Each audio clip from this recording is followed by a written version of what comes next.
Neil, congratulations on the new contract. You must be happy to have that done and dusted. Thank you. Yeah, I'm very, very pleased. Well, thrilled really, so I think it's just a continuity of the enjoyment I'm having here, and thankfully, the board have been, shown enough faith in me to give me the length of term of contract. So it's down to work now.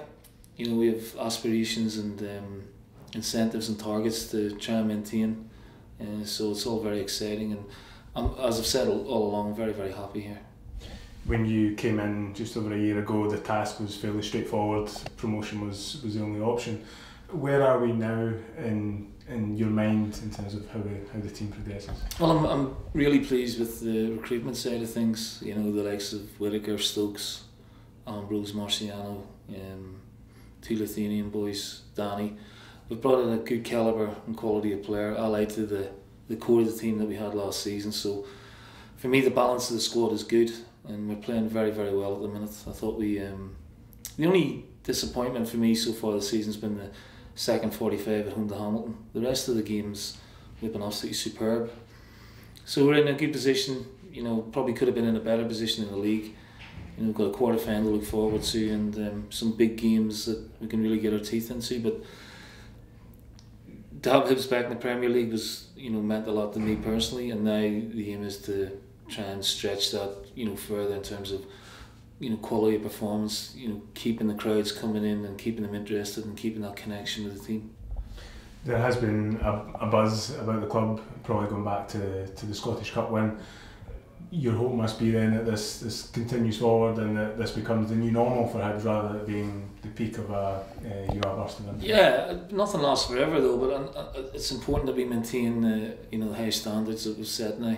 I think we all owe Alan Stubbs a big debt of gratitude as well for the work that he did before I came in, and he left me with a very good squad to work with. So, and obviously the cup win is psychologically fantastic for the club.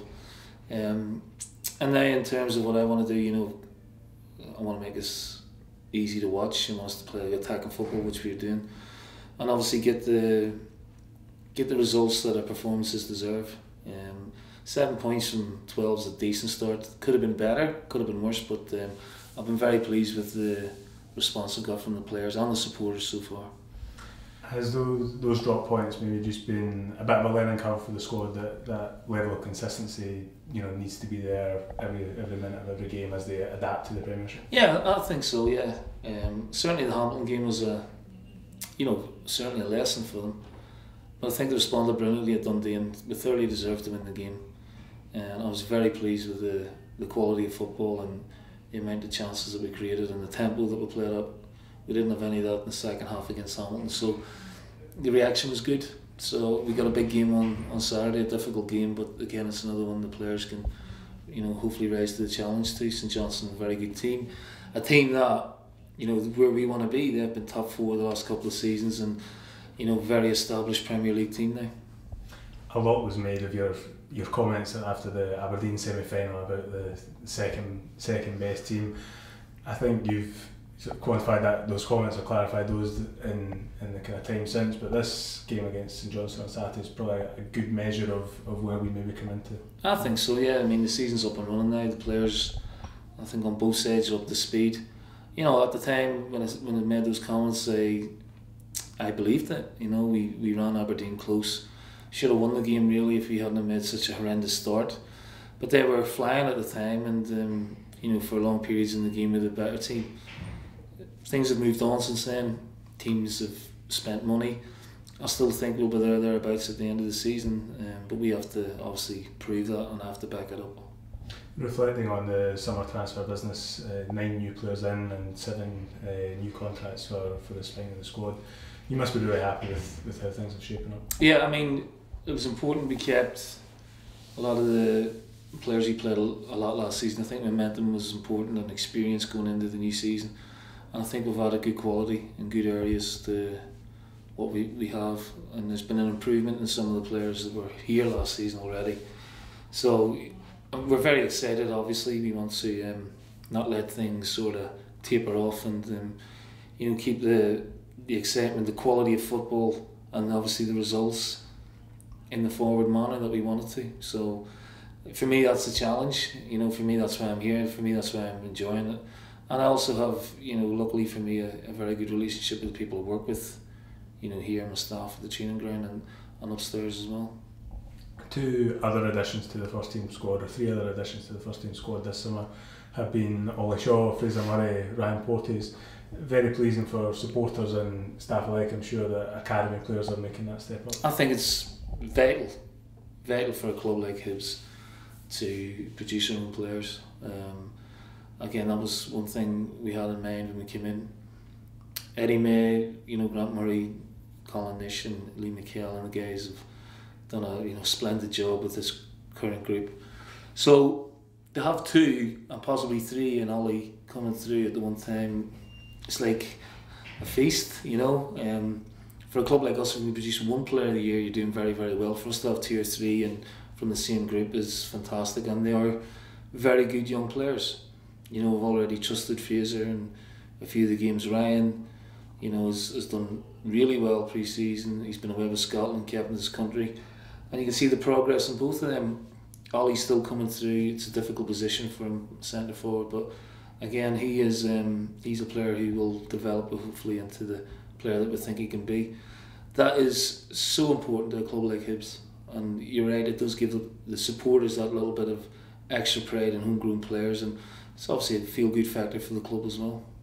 And most importantly, I guess, the players have earned the right to be there. There's not token places in the squad for academy players, but it will give the other players coming through the various ranks in the academy that belief that they can make the step up. I think that's important. You know, I think that's important for the next group or the next group after that to see that we not only produce our own players, but we give them the opportunity to play if and when they're ready. And you have to remember this group of first team players has progressed a lot, Colin, in the last 3 years. So the quality of player that we have now is, you know, a lot better than what we had maybe when we got relegated. So for these guys to come in and look unfazed and okay in that environment, you know, speaks volumes for, you know, the work that they've done in the academy system. You've touched on the last 3 years and the changes over the course. If we take the next 3 years, where do you see the club going? Well, I'd like us to be consistently top 6, you know, and certain, you know, challenging for top 4. I'd like us to keep, you know, attracting the type of player that will excite the fans and play the style of football that we want to play. Last year it was different. There's times it had to be attritional, just going away to grounds and with the inclement weather. This season there's a little bit less pressure, and I think we can, you know, afford to be a little bit more expansive in the way we play. And what I'm looking for over the next 3 years is hopefully some silverware again, and obviously to be recognised as one of the bigger clubs in the country again. A lot of the talk over the last few days of the transfer window was on the future of John McGinn. Is it a sign of the health of the club that we're in a position to project bids and keep a hold of players on our own terms? Yeah, I think that comes hand in glove with, you know, the work that's done behind the scenes. I think it's to do with the volume of support that we've had as well. So the supporters can give themselves a pat on the back for that. We are in a healthy position, predominantly down to them. You know, they've been coming in their thousands, and you know, long may that continue. So yeah, we are healthy, and that's even been in the championship for 3 years. So it shows you that the club has run very well, and the fact that, you know, whether it be Nottingham Forest or any other club who was interested didn't match our valuation of the player, and the club stayed strong on it is fantastic, not only for the club but for me as well, because it's always good to work with good players. Now eventually, you know, if John keeps making the progression, it'll be impossible to stop him, and that's what we want really for John and obviously for us, but in the time being we want him to be at his best for Hibs. And lastly, you touched on it there, but the season ticket numbers at 13,000, the support has been incredible. Do you have a message for the supporters looking into this? Oh, thank you. You know, thank you for coming out in your numbers.